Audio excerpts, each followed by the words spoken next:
couples.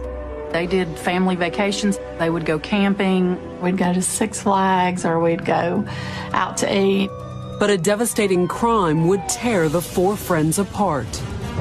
To see all the blood and the evidence left behind, you knew right then there'd been a fight, a pretty good scuffle that went on. The resulting investigation would send the congregation reeling. Most of them had absolutely no idea there was an affair going on.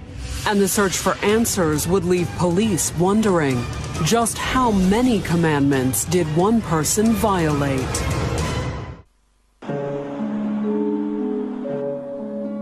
Early morning, July 5th, 2004. It was still dark when a delivery driver pulled into the parking lot at the Frito-Lay distribution center in Rome, Georgia. He's fixing to come load his Frito-Lay truck to go on his route. While he's in the parking lot, I think he's just getting some stuff together before he gets out of the car. He sees a man step out of the office. Someone at the office that early in the morning wasn't unusual. But the fact that the driver didn't recognize the man was. It was not really a facility that was open to the public. It was just where the drivers came and loaded and unloaded product. Even more suspicious, the stranger silhouetted in the doorway appeared nervous. That man stops, looks around, stands there for just a few seconds. Whether he'd noticed the delivery man sitting in his parked car or not, the stranger made a hasty exit. The witness watches the guy walk over to this burgundy minivan, and he opens the car door, and when he does, the light comes on inside the van, and then he watches the guy take his shirt off and pull it over his head. Once he'd stripped off his shirt, the stranger started the minivan and drove away, leaving the witness to wonder what was going on inside the Frito-Lay office.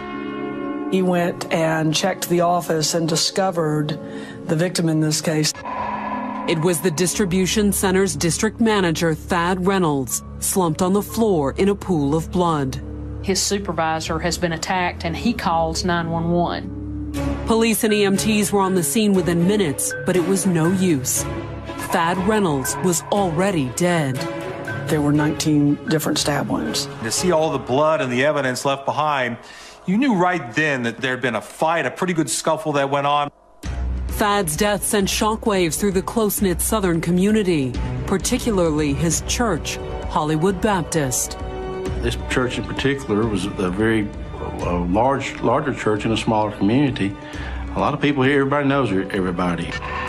And everybody at Hollywood Baptist knew Thad Reynolds and his wife, Michelle. Thad and Michelle, just looking at them, they were the perfect couple. She was the beautiful blonde mother of four. She was just a very likable, very, very pretty person. He was a dedicated father and a devout Christian. He loved the Lord and could, always make your day better. People that were not doing well or they needed guidance, he would be there. We lost one of the godliest men you could ever want to meet. Thad's murder was bad enough,